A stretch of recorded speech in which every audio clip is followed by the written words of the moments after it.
Kebakaran TPA selalu berimbas pada kesehatan warga yang tinggal di sekitar lokasi. Untuk membahasnya, kami sudah bersama dengan Ketua Majelis Kehormatan Perhimpunan Dokter Paru Indonesia, Chandra Yoga Aditama. Selamat malam, Prof. Chandra. Selamat malam, Mas Bray.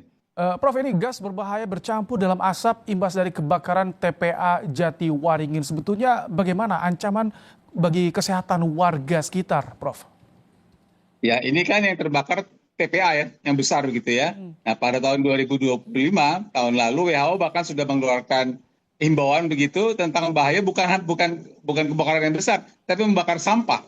Membakar sampah yang rumah tangga itu juga menimbulkan gangguan kesehatan, apalagi kalau TPA yang beberapa hektar seperti ini. Jadi jelas itu mengganggu kesehatan.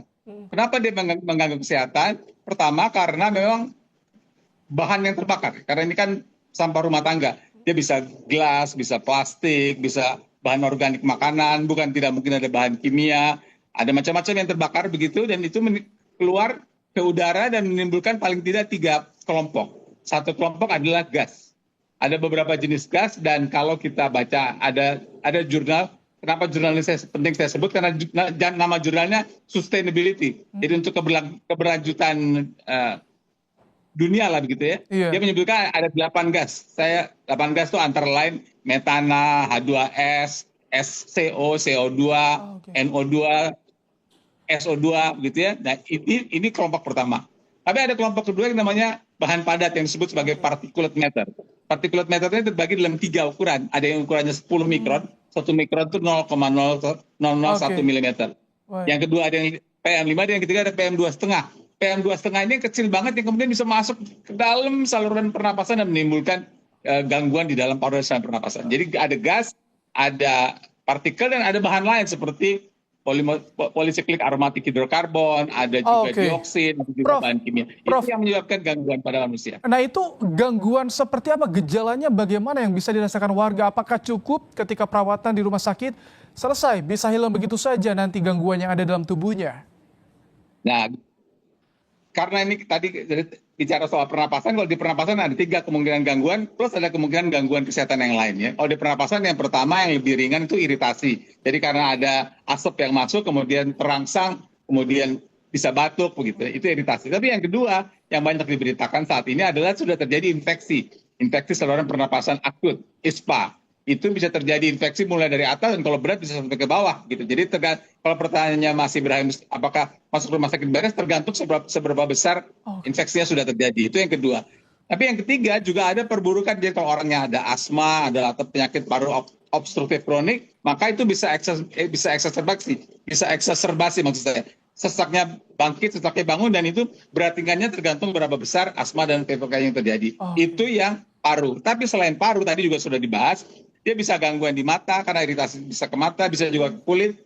Dan kalau polusi, tadi kita dengar salah satu warga bilang sudah dapat air ya, alhamdulillah kalau airnya bersih.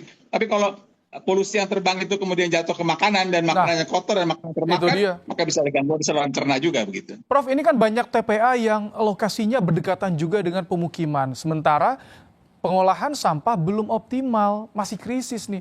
Bagaimana warga harus menjaga kesehatan atau perlindungan seperti apa yang harus dilakukan oleh pemerintah, Prof?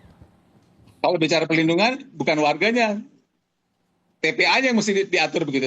Tadi saya sudah mulai dengan jangankan TPA yang berhektar-hektar. Pembakaran sampah pun sebenarnya menimbulkan masalah bagi kesehatan, dan itu harus dikendalikan. Apalagi kalau TPA berhektar-hektar seperti ini. Jadi mesti ada upaya, teknologi, dan kalau di dalam jurnal yang sustainability itu dia bilang pakai AI, pakai machine learning, pakai deep saya lupa satu lagi, itu ada teknologi sehingga tempat pembuangan sampah yang besar ini bisa terkendali dengan lebih baik dan tidak menimbulkan kebakaran seperti ini. Jadi yang mesti ditangani sumbernya.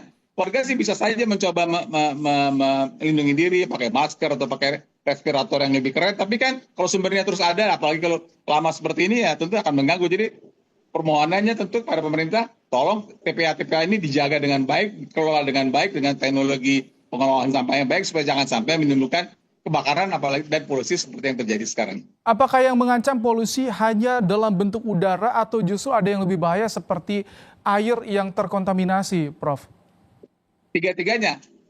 udara, air, dan darat. Jadi daratnya juga bisa terkontaminasi, air yang lewat situ juga bisa terkontaminasi. Dan yang udara ini seperti disampaikan, dia bisa jatuh ke sumur warga misalnya, atau jatuh ke makanan yang ada dijual sekitar situ. Jadi memang polusinya ini, kenapa di WHO mengangkat soal kebakaran sampah ini bisa mengganggu juga environment secara keseluruhan. Jadi memang polusinya bukan hanya udara, walaupun utamanya udara karena udara langsung kelihatan, orang yang langsung batuk dan sebagainya. Oke, semoga ini menjadi alarm bagaimana pengolahan sampah kita harus lebih aman dan juga bisa menjaga kesehatan warga yang berada di sekitar. Terima kasih Ketua Majelis Kehormatan Perhimpunan Dokter Paru Indonesia, Chandra Yoga Aditama, telah menyampaikan pandangannya di program Kupas Malam hari ini. Terima kasih, Prof.